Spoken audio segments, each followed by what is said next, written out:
ഇന്ന് നമുക്ക് ബാസ ഫിഷ് വെച്ച് ഒരു അടിപൊളി സ്റ്റാർട്ടർ തയ്യാറാക്കാം. ഞാനിവിടെ 300 ഗ്രാം ഫിഷാണ് എടുത്തിരിക്കുന്നത്.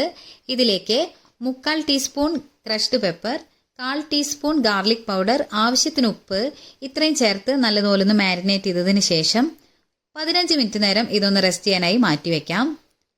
അടുത്തതായി ഇതൊന്ന് ഡ്രൈ കോട്ട് ചെയ്തെടുക്കുന്നതിനായിട്ട് ഞാനിവിടെ മൈദയാണ് എടുത്തിരിക്കുന്നത്. 1/4 കപ്പ് മൈദയാണ് ഞാൻ എടുത്തിരിക്കുന്നത്. ഇനി മൈദയിലേക്ക് മാരിനേറ്റ് ചെയ്ത് വെച്ചിരിക്കുന്ന മീൻ കഷ്ണങ്ങൾ ഓരോന്നായി ചേർത്ത് എല്ലാ വശത്തും മൈദയാകുന്ന രീതിയിൽ ഇതൊന്ന് ഡ്രൈ കോട്ട് ചെയ്തെടുത്ത് മാറ്റിവെക്കുക. ഇനി ഒരു പാനിലേക്ക് 2 ടേബിൾ സ്പൂൺ ഓയിൽ ചേർത്ത് ചൂടായി വരുന്ന സമയത്ത് കോട്ട് ചെയ്ത് വെച്ചിരിക്കുന്ന മീൻ കഷ്ണങ്ങൾ ഓരോന്നായി ചേർത്ത് കൊടുക്കുക. മീഡിയം ഫ്ലെയിമിലിട്ട് ഇതൊന്ന് നമുക്ക് ഫ്രൈ ചെയ്തെടുക്കാം. ആദ്യം ഒരു വശം 2-3 മിനിറ്റ് നേരം ഒന്ന് കുക്ക് ചെയ്തെടുക്കുക. അതിനുശേഷം മറിച്ചിട്ട് അടുത്ത വശവും 2-3 മിനിറ്റ് നേരം ഒന്ന് കുക്ക് ചെയ്തെടുക്കുക. 2 വശവും നന്നായി ഫ്രൈ ആയി വരുന്ന സമയത്ത് ഇത് നമുക്ക് കോരി മാറ്റാം.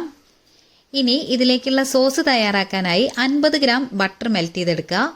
ലോ ഫ്ലെയിമിലിട്ടതിന് ശേഷം ഇതിലേക്ക് 2 ടീസ്പൂൺ ചോപ്പ് ചെയ്ത് വെച്ചിരിക്കുന്ന ഗാർലിക് ചേർത്ത് കൊടുക്കുക. 1 മിനിറ്റ് നേരം ഇതൊന്ന് സോട്ട് ചെയ്തെടുക്കുക. ഇനി ഇതിലേക്ക് ഒരു നുള്ളു ഉപ്പും 1/2 ടീസ്പൂൺ ക്രഷ്ഡ് പെപ്പറും കൂടി ചേർത്ത് ഒന്ന് മിക്സ് ചെയ്തെടുക്കാം. ഒപ്പം തന്നെ 2 ടീസ്പൂൺ മൈദ കൂടി ചേർത്ത് ലോ ഫ്ലെയിമിലിട്ട് കട്ട കെട്ടാതെ ഇതൊന്ന് മിക്സ് ചെയ്തെടുക്കുക. ഇനി ഇതിലേക്ക് 1 teaspoon lemon juice, 1 teaspoon chilli flakes, 1 tablespoon chop ചെയ്ത് വെച്ചിരിക്കുന്ന പാഴ്സ്ലി ലീവ്സ് ഇത്രയും ചേർത്ത് ലോ ഫ്ലെയിമിലിട്ട് 1 മിനിറ്റ് നേരം മിക്സ് ചെയ്തെടുത്തു കഴിഞ്ഞാൽ സോസ് റെഡിയായി. ഇനി ചൂടോടെ തന്നെ ഈ സോസ് ഫ്രൈ ചെയ്ത് വെച്ചിരിക്കുന്ന മീനിന്റെ മുകളിലേക്ക് ഒഴിച്ചു കൊടുക്കുക. ചൂടോടെ തന്നെ ഈ ഡിഷ് സെർവ് ചെയ്യാനും ശ്രദ്ധിക്കണേ.